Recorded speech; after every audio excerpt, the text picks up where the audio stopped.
बिस्मिल्लाहिर्रहमानिर्रहीम। आज मेरा उन्वान है रूह के बारे में। हमारे जहन में बहुत सारे सवालात उठते रहते हैं। आज मैंने कोशिश की है कि अपनी इस तहकीकी वीडियो में कुछ बातों का आपको जवाब बयान कर सकूं। अगर वीडियो अच्छी लगे तो सब्सक्राइब कीजिएगा। एक मरतबा हज़रत अली नमाज जुमा की तैयारी फरमा रहे थे। खुतबा शुरू हुआ तो आप रूह के बारे में इरशादात फरमाने लगे। ये बात शुरू ही हुई थी कि एक शख्स हज़रत अली से कहने लगा, या अली, ये जो इंसान की रूह होती है जब इंसान सो जाता है तो क्या ये हमसे जुदा होती है? तो हज़रत अली ने इस बात के जवाब में फरमाया, तुम्हारे जिस्म और हर इंसान के जिस्म में जो रूह अल्लाह ताला ने डाली है ये 3 हिस्सों में तकसीम है।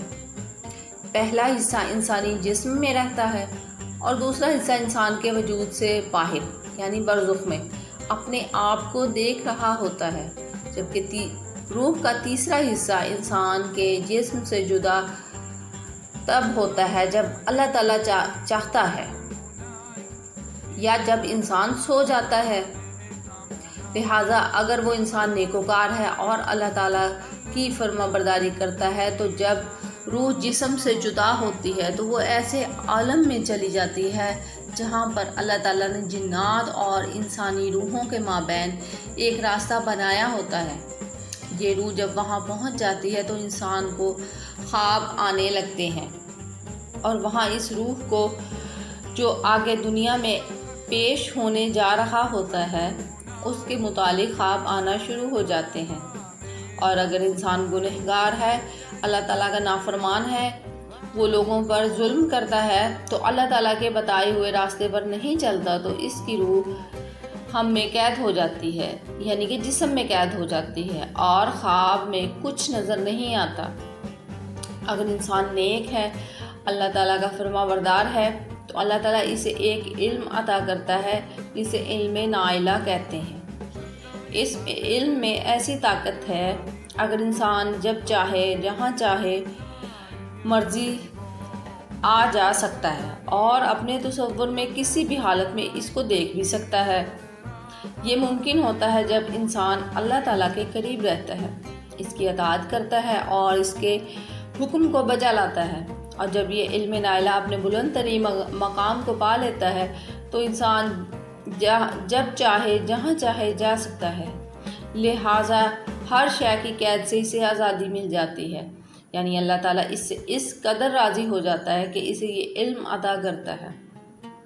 और हज़रत अली ने यह भी फरमाया कि अल्लाह ताला इल्म के ख़जाने इंसानों के लिए खोल कर रख देता है, मगर अफसोस इंसान अपनी गफलत की वजह से इस नेमत से यानी इल्म के ख़जानों से बहुत दूर है।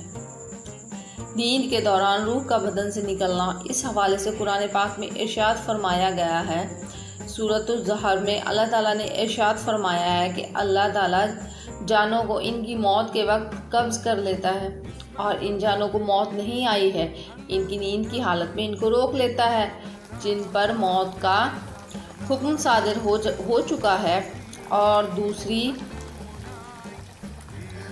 जानों को मुकर्ररा वक़्त तक वही छोड़े रखता है, यानी कि उनके जिस्म में ही। बेशक इसमें इन लोगों के लिए निशानियां हैं जो गौर व फिक्र करते हैं।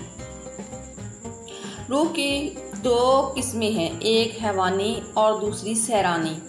हैवानी वो है जो नींद की हालत में भी मौजूद रहती है, इसलिए इंसान ज़िंदा रहता है।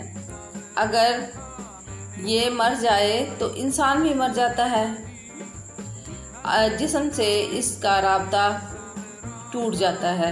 दूसरी किस्म है वो है सैरानी, यानी कि नींद के वक्त निकल जाती है, सैर करके वापस आ जाती है। फिर इंसान ख्वाब में जो कुछ देखता है वो इस रूह की मदद से देखता है।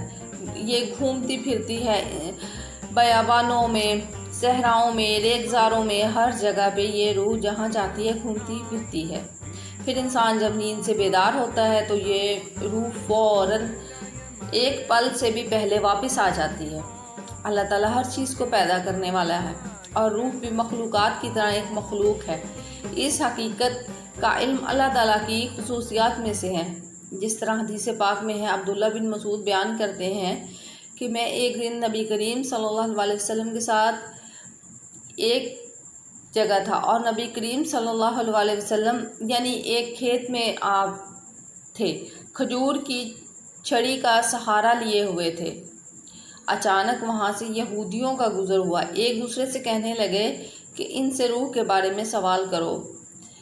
یہاں میں آپ کو بتا دوں کہ یہودی بہت مشکل ترین سوالات نبی کریم صلی اللہ علیہ وسلم کے لیے ڈھونڈ کر لاتے تھے، آپ کو آزمانے کے لیے۔ تو وہ کہنے لگے کہ تمہاری کیا رائے ہے، چلو پھر اس کے پاس چلیں۔ تو ایک نے کہا نہیں، وہ ایسی بات نہ کر دے جسے تم ناپسند کرتے ہو۔ وہ کہنے لگے کہ اس سے پوچھو۔ تو انہوں نے نبی کریم صلی اللہ علیہ وسلم سے روح کے بارے میں سوال کیا۔ نبی کریم صلی اللہ علیہ وسلم نے خاموشی اختیار کی اور جواب نہیں دیا۔ تو مجھے یہ علم ہو گیا، یعنی جو صحابی حضرت عبداللہ بن مسعود وہاں پہ تھے، ان کو یہ علم ہو گیا کہ آپ پر وحی کا نزول ہو رہا ہے، کیونکہ آپ نے اس وقت خاموشی فرما لی تھی۔